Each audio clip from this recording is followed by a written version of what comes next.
मेरे साथ बोलिए, भारत माता की। अरे भाई क्या हो गया कित्तूर वालों की आवाज को? ऐसी आवाज नहीं चलती। कित्तूर तो वीर भूमि है जिसने देश भर को आजादी का संकल्प दिया। मेरे साथ दोनों हाथ उठाइए, उठाइए दोनों हाथ और दोनों हाथ का मुट्ठी भींचकर प्रचंड आवाज से बोलिए, भारत माता की, भारत माता की, भारत माता की। मंच पर उपस्थित श्रीमान बसवराज बोम्बाई जी, आज बसवराज जी का जन्मदिन है, सभी लोग ताली बजाकर उनको अभिनंदन दीजिए भाई। भारतीय जनता पार्टी के वरिष्ठ नेता और पूर्व मुख्यमंत्री श्री BS येदियुरप्पा जी, भारतीय जनता पार्टी के प्रदेश अध्यक्ष श्री नलिन कुमार कटील जी, हमारे केंद्रीय मंत्री श्री प्रहलाद जोशी जी, श्रीमती मंगला अंगड़ी जी, सांसद बेलगांव के श्री गोविंद कारजोल जी, श्रीमती शशिकला झोले जी, श्री लक्ष्मण सवदी जी, मंच पर उपस्थित जिले और प्रदेश के सभी विधायक, संगठन के सभी सम्मानीय पदाधिकारी, और आज 2 घंटा लेट होने के बावजूद इतनी विराट संख्या में आए हुए प्यारे भाइयों, बहनों, माताओं और मेरे जिगर के टुकड़े जैसे युवा मित्रों, सबसे पहले मैं देवी येल्लम्मा के चरणों में प्रणाम कर कर मेरी बात की शुरुआत करना चाहता हूं। जब मैं कित्तूर विधानसभा क्षेत्र में आया हूं तब महान क्रांतिकारी, आजादी जिनके रक्त के कण कण में थी, इस चेन्नम्मा रानी को भी प्रणाम कर कर मैं आगे की बात करना चाहता हूं। यहां पर जगत ज्योति बसवन्ना को प्रणाम करता हूं। मैं यहां पर स्थित शिव योगेश्वर साधु संस्थान मठ, श्री कला मठ, श्री सिद्ध रामेश्वर मठ, श्री सिद्धारूढ़ मठ, इस सभी मठों को भी प्रणाम करता हूं और साथ में जन योगाश्रम के श्री सिद्धेश्वर स्वामी जी को भी स्मरण कर कर मैं उनको प्रणाम कर कर बात करना चाहता हूं। मित्रों, आज कित्तूर की ये भूमि, कोई भी व्यक्ति यहां आता है तो रानी चेन्नम्मा की वीर दहाड़ को कैसे भूल सकता है। और कर्नाटक के अंदर रानी चेन्नम्मा हो या अनेक क्रांतिवीरों ने बहुत सारे युद्धों के अंदर अपना बलिदान दिया था। यहां पर वीर सावरकर के साथी अलूर वेंकट राव को भी मैं जरूर याद करना चाहता हूं। कर्नाटक कुल पुरोहित अलूर वेंकट राव ने वीर सावरकर को बहुत बहुत प्रकार की मददें की थी।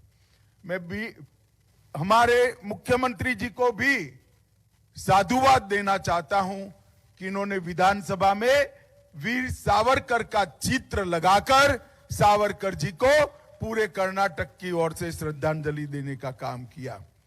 मित्रों, आज मैं विजय संकल्प यात्रा में इसकी बेलगांव में शुरुआत करने आया हूं, तब मैं आपको यह बताने आया हूं कि विजय संकल्प यात्रा आने वाले चुनाव में भारतीय जनता पार्टी के प्रचार अभियान का शुभ शुरुआत।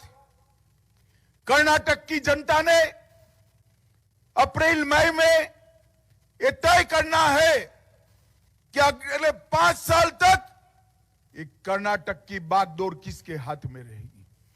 एक और ये दो परिवारवादी पार्टियां, कांग्रेस पार्टी और जेडीएस, और दूसरी ओर मोदी जी के नेतृत्व में भारत को दुनिया में सर्वप्रथम ले जाने के लिए प्रयास करने वाली राष्ट्रभक्तों की टोली भारतीय जनता पार्टी है। मित्रों, कर्नाटक की जनता ने यह तय करना है कि आने वाले दिनों में किस सरकार को चाहते। एक और 25-30 सीटें प्राप्त कर कांग्रेस की बैसाखी के आधार पर सरकार चलाकर एक परिवार के राज को कर्नाटक पर थोपने वाले जेडीएस का शासन है।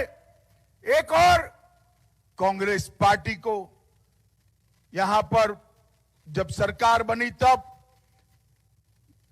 दिल्ली के हुक्मरानों के एटीएम का काम कर कर्नाटक को गले तक भ्रष्टाचार में डुबोने वाली कांग्रेस पार्टी है। ये जेडीएस और कांग्रेस आपको दो दल दिखाई पड़ते हैं, मगर मैं समग्र कर्नाटक की जनता को कहने आया हूं, जेडीएस को दिया हुआ एक एक वोट अंत में कांग्रेस के ही काम में आने वाला है, कांग्रेस को ही जिताने वाला है। और दूसरी ओर भारतीय जनता पार्टी है नरेंद्र मोदी जी के नेतृत्व में, जिसने देश भर के अंदर चाहे गरीब हो, दलित हो, आदिवासी हो, किसान हो, युवा हो, महिला हो, सबके विकास के लिए काम कर आज देश को दुनिया का 5वें नंबर का अर्थतंत्र बनाया है, वो भारतीय जनता पार्टी है।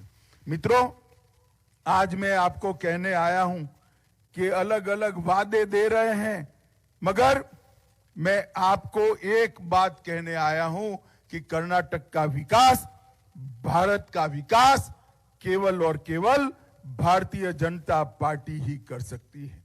नरेंद्र मोदी जी ने गरीब कल्याण के लिए ढेर सारी योजनाएं लाए, लगभग 3 करोड़ लोगों को घर देने का काम किया, बिजली देने का काम किया, 10 करोड़ लोगों को घर में शौचालय दिया, 13 करोड़ लोगों को गैस का सिलेंडर, गैस का चूल्हा घर में दिया, 60 करोड़ लोगों को आयुष्मान भारत योजना के तहत 5 लाख तक का सारा खर्चा किसी भी बीमारी का आज नरेंद्र मोदी सरकार दे रही है। मित्रों, और 2.5 साल से कोरोना के बाद हर गरीब परिवार को, हर व्यक्ति, हर माह 5 किलो अनाज फ्री ऑफ कॉस्ट देने का काम ये भारतीय जनता पार्टी की सरकार ने किया है।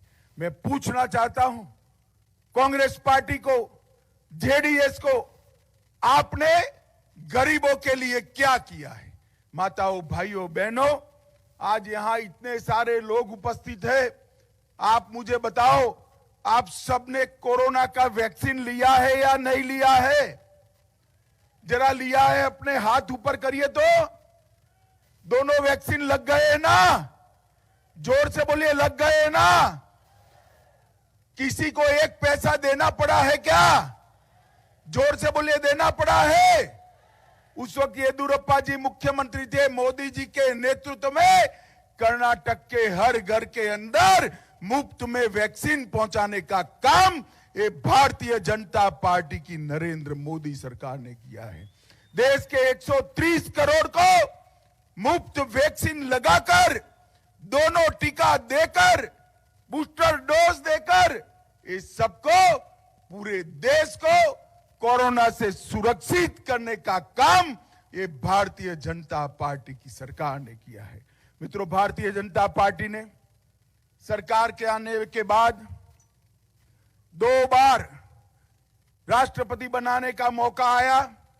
पहली बार एक गरीब दलित के बेटे श्रीमान रामनाथ कोविंद जी को राष्ट्रपति बनाया, और दूसरी बार एक अत्यंत गरीबी में से ऊपर आई हुई नेत्री श्रीमती द्रौपदी मुर्मू जी को राष्ट्रपति बनाकर आदिवासियों का सम्मान किया। दलित और आदिवासियों के लिए भारतीय जनता पार्टी ने ढेर सारे काम किए हैं।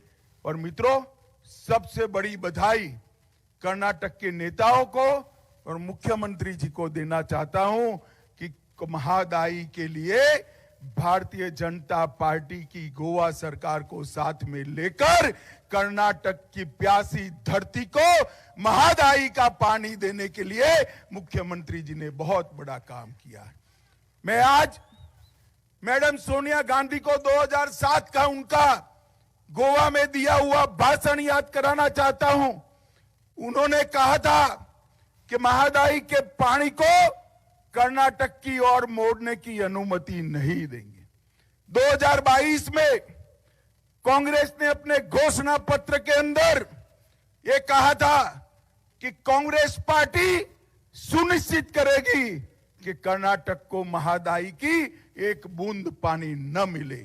मैं आज आपको कहने आया हूं मित्रों, भारतीय जनता पार्टी ने दोनों राज्यों के बीच में इतने पुराने झगड़े का समाधान कर कर महादायी का पानी कर्नाटक को देकर कर्नाटक के कई जिलों के किसानों के लिए बहुत बड़ा काम किया है।